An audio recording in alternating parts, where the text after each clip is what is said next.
Diga.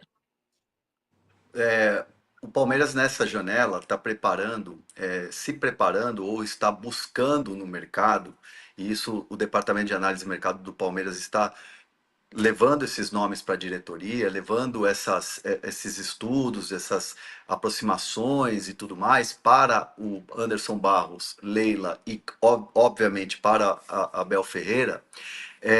São quatro posições. Né? São dois jogadores de lado de campo, são dois pontas, um centroavante e um zagueiro. O Palmeiras vai atacar o mercado para essas posições. Então, assim, obviamente os nomes vão aparecendo, vão surgindo, vai tendo um contato ali, outro aqui, e se olha muito para o mercado sul-americano também. Então, o Palmeiras tá mapeando todo o mercado, esse trabalho que é feito ao longo de todo o ano pelo Departamento de Análise de Mercado do Palmeiras, que é muito competente, e o Anderson Barros com a Leila pegam esses nomes, é feita ali uma espécie de uma peneira, e aí com a aprovação do Abel começam as negociações. Mas é zagueiro, dois pontas e um centroavante. Só acrescentar uma coisa: zagueiro canhoto. O Abel quer um zagueiro canhoto. E não é de hoje. Ele quer um zagueiro canhoto há muito tempo. Porque ele acha que a saída de jogo do lado esquerdo fica muito mais rápida com o zagueiro que tem o pé esquerdo forte. Quem seria um bom nome? Difícil achar. Difícil achar. Pois é, até eu quero um zagueiro canhoto no meu time. Quem, chat, vocês gostariam, você E, palmeirense, né? e, Gostaria de e ver Domi, no time? tempos atrás correu uma informação ali nos bastidores do Palmeiras, isso ficou muito em torcida, de que o Palmeiras estaria interessado no Léo Pelé. No Léo Pelé do Vasco. O Léo, né? Que a gente chama de Léo Pelé, mas é Léo. Não, o Palmeiras não vai contratar o Léo. Então, assim, não existe essa possibilidade. Não é um jogador que o Palmeiras vai fazer oferta, não é um jogador que o Palmeiras vai fazer negociação, abrir conversas para contratar. É um jogador que, na minha visão, é um bom jogador, né? Não é mau jogador. Obviamente, não vem numa boa fase no Vasco, isso é bem verdade, mas é um jogador que já tem quase 30 anos. Então, assim, não é um perfil de contratações do Palmeiras hoje. Mesmo que seja uma aposta, mas é uma aposta que já é quase com 30. Então não faz sentido o Palmeiras contratar um jogador nesse perfil. Né? Se o Léo Pelé tivesse 22 anos, talvez seria uma aposta, um jogador jovem que o Abel tem essa coisa de recuperar jogador. Né? Mas não, o Palmeiras não vai contratar o Léo Pelé. Muito bom, tô lendo aqui os comentários, hein? O Reico César falou que eu vou pro de segunda. Muito bom. Eu só vou contar na segunda-feira as novidades. Não, no domingo, vai, que eu vou estar aqui no UOL. Se você estiver por aqui, vou contar. O Raí Pereira mandou aqui Roger Guedes. Roger Guedes? E aí? Não, Não, Roger do Guedes não. Palmeiras? É. Não, o Roger É, Guedes, o Roger Guedes gosta muito ele foi campeão brasileiro pelo Palmeiras, né? O Roger Guedes, deixou muitos amigos lá na academia de futebol, né? Digo, de funcionários e tudo mais. Só que a identificação hoje que ele tem com o Corinthians, ele é um dos artilheiros da Arena, a torcida do Corinthians adora. Inclusive, falou-se, né, de uma possível volta de um Roger Guedes, se a patrocinadora do Corinthians bancar ali mais um Memphis, né, entre aspas, um jogador midiático. E ele está muito bem lá no Catar. Mas assim, pro Palmeiras, Roger Guedes é outra situação que esquece, não vai acontecer. muito bom. Ó, a gente perguntou quem é que vai ficar com essa última vaga do rebaixamento. Vou dar mais um tempinho para vocês votarem antes do PVC e o Hernan darem o voto deles. Mas é interessante ou triste a gente pensar que Atlético Mineiro, Fluminense e Red Bull Bragantino jogaram a Libertadores esse ano. O Flu campeão depois do ano passado, o Galo finalista, o Atlético Paranaense finalista em 2022 e jogou o ano passado, e agora os quatro lutam contra o rebaixamento. O Fluminense deu uma respiradinha, né? Sofreu, mas aí conseguiu vencer o já rebaixado Cuiabá ontem por 1-0, e aí tá fora da zona do rebaixamento. Depende ainda de si, né? Na última rodada. Se você puder, JP, coloca pra gente na tela o risco de rebaixamento de cada um, para a gente votar nessa enquete. Olá, deixa eu abrir aqui para eu poder ler. O Red Bull Bragantino 67,9 é o que mais tem chance. Depois o Atlético Paranaense com 16,8, Fluminense 11,5 e o Galo 3,8, PVC. Mas sabe que essa estatística ela não leva em conta o adversário, né? Porque o Bragantino. Sabe qual é a grande curiosidade desse mapa das chances de queda? É que são 4 times com chances de ocupar essa última vaga de rebaixamento, e as 4 equipes dependem exclusivamente das suas forças para não caírem. Porque tem o cruzamento Atlético Paranaense, Atlético Mineiro e Atlético Goianiense. Atlético Mineiro e Atlético Paranaense. Então, o Bragantino, se vencer o Criciúma, escapa.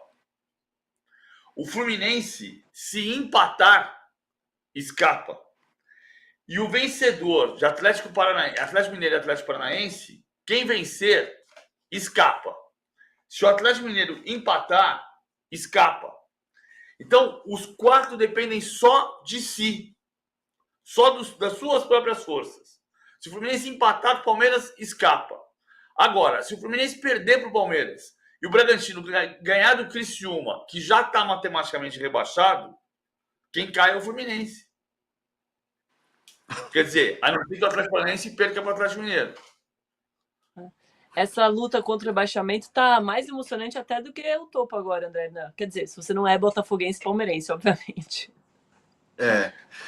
Mas tá bem mais tranquilo, né? Tá muito bem desenhado, né? O que o Botafogo precisa fazer para ser campeão, enfim. Mas essa última vaga aí do rebaixamento, ela tá muito, muito, muito acirrada. É, eu sei lá, eu tô olhando muito pro futebol do Red Bull Bragantino, que aconteceu. Enfim, um clube que esse ano anuncia a reforma do estádio, né, pensando em jogos de Libertadores, porque eu ouvi isso muito no clube, né? Vamos reformar o estádio para ter capacidade maior, porque em jogos de Libertadores, quando você chega na fase final, tem que ser acima de 20, você não mandar jogos fora. Acabou de inaugurar um CT espetacular, e eu estive lá no CT, e o CT de fato é de primeiro mundo. Não consigo entender o que aconteceu com o Red Bull Bragantino, que é um fortíssimo candidato, né, ao rebaixamento. Apesar aí de alguns resultados, mas assim, vejo com muita desconfiança aí que de repente pode ser o Red Bull Bragantino esse rebaixado aí. A gente está vendo as imagens do jogo de ontem contra o Atlético Paranaense, que o Bragantino venceu, né? E depois a gente teve uma cena bizarra dos torcedores tentando invadir o campo na Liga Arena, e aí teve arremesso de bomba, objetos no gramado, muito triste, né? Porque a festa da torcida do Atlético Paranaense costuma ser bonita, PVC, e ontem não deu jeito. Agora, Hernan, aqui na nossa enquete, o Red Bull Bragantino é o que menos tem voto, hein? 8% só. Depois vem o Atlético Mineiro, depois o Atlético Paranaense, e aí a galera tá votando no Fluminense, 55% dos votos. Mas aí é mais pilha de rival, né?